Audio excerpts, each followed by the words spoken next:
Olá, tudo bem? Então, vamos a mais um capítulo do livro Os Mensageiros de André Luiz.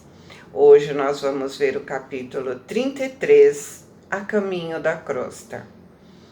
Vocês lembram que eles estavam a caminho da crosta, pararam num posto de socorro. E aí eles foram aconselhados a permanecer por mais um pouco, porque estava vindo uma tempestade, né? E como nada é em vão, evidentemente eles aprenderam mais alguma coisa nesse posto.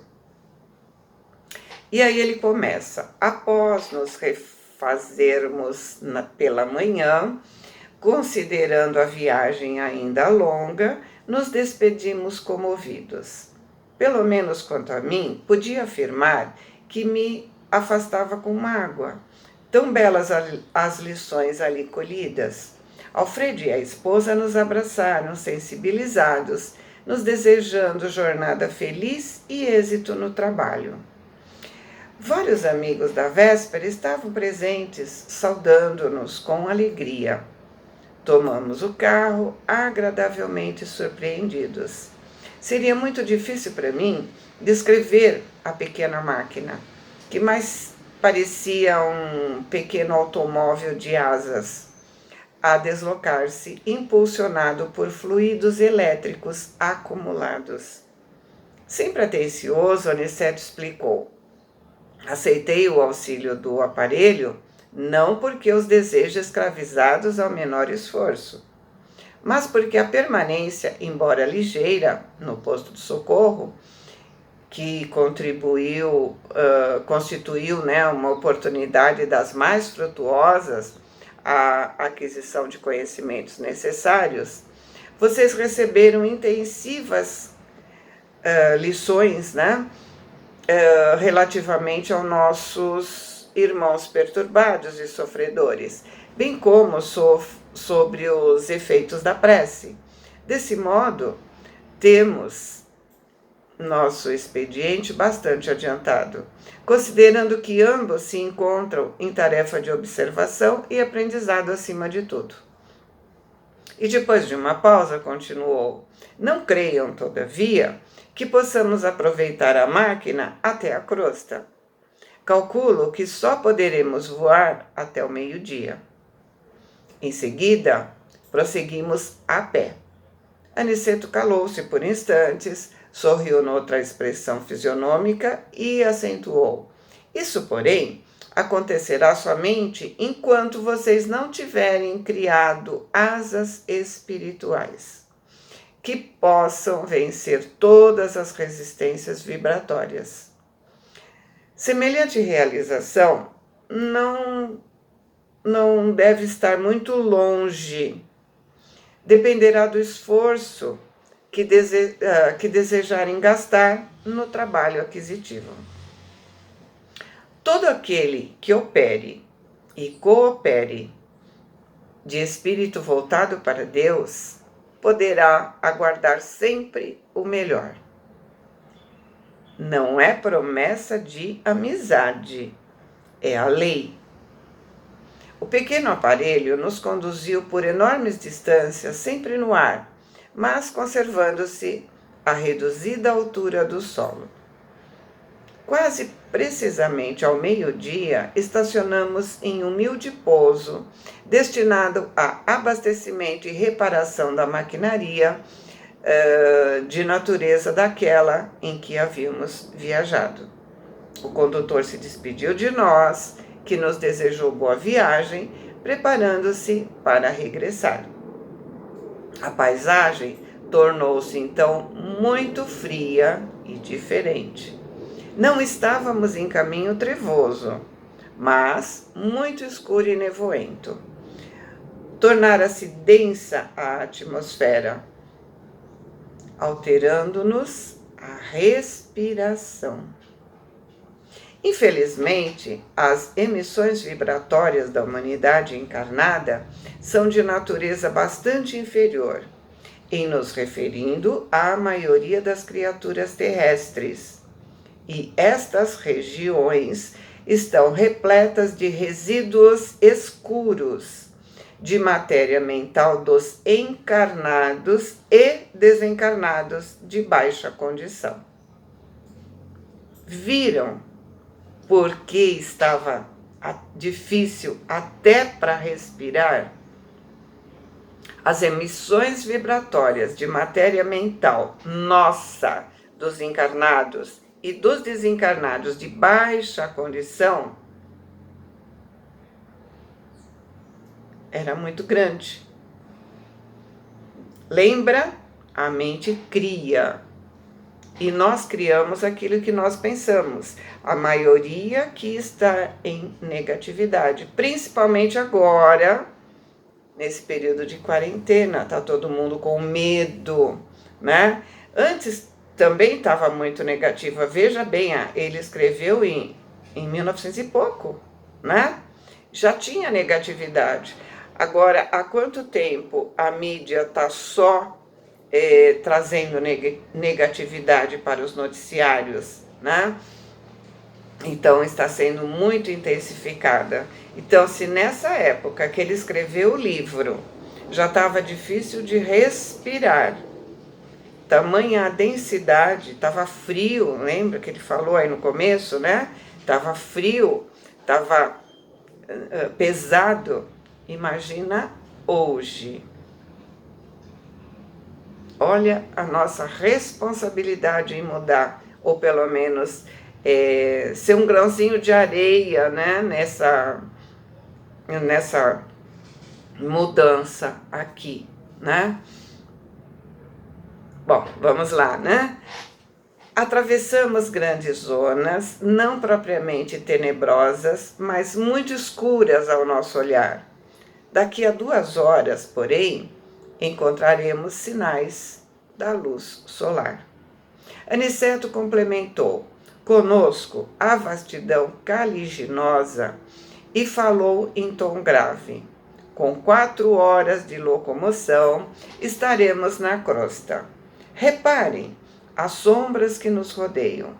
Identifiquem a mudança geral.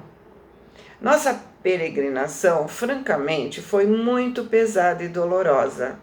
E somente aí avaliei de fato a enorme diferença da estrada comum que liga a crosta a nosso lar e aquela que agora percorríamos a pé, vencendo obstáculos de vulto. Imaginei comovido o sacrifício dos grandes missionários espirituais que assistem o homem, compreendendo então quão meritório é o serviço deles e como necessitam disposições especiais e extraordinário bom ânimo para auxiliarem as criaturas encarnadas de maneira constante. Os monstros que fugiam à nossa aproximação, escondendo-se no fundo sombrio da paisagem, eram indescritíveis e, obedecendo a determinações de Aniceto, não posso trazer qualquer informação nesse sentido, a fim de não criar imagens mentais de ordem inferior no espírito dos que, acaso, venham a ler essas humildes notícias. No horário previsto por nosso orientador, começamos a vislumbrar de novo a luz do sol, como se estivéssemos em madrugada clara. O espetáculo era magnífico e novo para mim. Um brando calor começou a nos revigorar. Aniceto fixou o quadro maravilhoso de raios de luz atravessando as sombras e falou de olhos úmidos. Agradeçamos ao Senhor dos mundos a bênção do sol. Na natureza física, é a mais alta imagem de Deus que nós conhecemos. Temo-lo nas mais variadas combinações, segundo a substância das esferas que habitamos dentro do sistema. Ele está em nosso lar, de acordo com os elementos básicos da vida e permanece na Terra, segundo as qualidades magnéticas da crosta. É visto em Júpiter da maneira diferente, ilumina Vênus com outra modalidade de luz. Aparece em Saturno noutra roupagem brilhante. Entretanto, é sempre o mesmo, sempre a radiosa sede das nossas energias vitais. Ou seja, depende do grupo que habita o planeta. Avançamos comovidos e daí a algum tempo surgiu-nos o astro sublime na posição que antecede o crepúsculo. Lembra, eles iam viajar o dia inteiro. Metade do dia eles vieram com aquele veículo e 4 horas eles vieram a pé por essa densidade que ele falou, né? Avançamos comovidos e daí a um tempo surgiu-nos o astro sublime na posição que antecede o crepúsculo, né? Ele estava falando. Doutras vezes, viajando sempre através de estrada luminosa e fácil de ser percorrida, em vista das possibilidades de volitação. Não reparei, mas agora que atravessara névoas compactas, anotava diferenças profundas. Então, da outra vez ele foi trazido de alguma forma, aproveitando a volitação. Agora ele vinha em aprendizado. Então ele tinha que passar pelas várias moradas do Pai. Não é isso que fala? A casa de meu pai tem várias moradas. Então ele passou por algumas delas e está descrevendo para gente. A certa distância surgia a Terra, não na forma esférica, porque nos achávamos não longe da crosta, mas como paisagem além, né? A interpenetrar-se nas extensas regiões espirituais. O sol resplandecia rumo ao poente, como enorme lâmpada de ouro. Aniceto, que parecia alegrar-se intensamente, exclamou: entramos na zona de influenciação direta da crosta. Agora poderemos praticar a volitação, utilizando nossos conhecimentos de transformação da força centrípeta. A luz que nos banha resulta do contato magnético entre a energia positiva do Sol e a força negativa da massa planetária. Prossigamos. Não tardaremos a entrar no Rio de Janeiro. A essa altura, desejei perguntar alguma coisa relativamente à direção e perguntei curioso: como nós vamos nos orientar?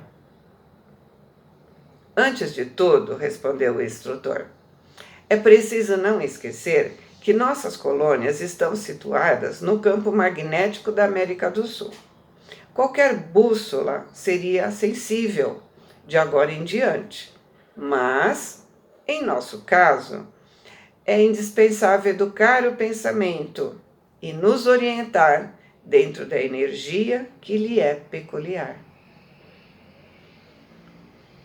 Empregamos de novo a capacidade de volitação e dentro em pouco as matas de Petrópolis estavam à vista. Mais alguns minutos e entrávamos nas grandes artérias cariocas. Por sugestão do instrutor, nos abeiramos do mar, em exercício respiratório de maior expressão. Vicente e eu estávamos realmente exaustos. Reconhecíamos que o esforço foi significativo para nossas escassas forças. Indiferentes à nossa presença, Os transeuntes passavam apressados, de mente chumbada aos problemas de ordem material. Ônibus lotados buzinavam. A grande Bahia nos parecia cheia de forças renovadoras. Quando se acendiam as primeiras luzes elétricas, Aniceto nos convidou amavelmente. Vamos ao reconforto. Vocês estão fatigadíssimos. Irei mostrar a vocês que nosso lar também tem alguns refúgios na crosta. Perceberam que eles foram ao mar para se refazer? Sim, nós nos refazemos nos mares, nas matas e em alguns lugares que dizemos de paz e refazimento. Será que a nossa casa é um refúgio também? Ou é mais um ambiente pesado, denso, de pensamentos inferiores?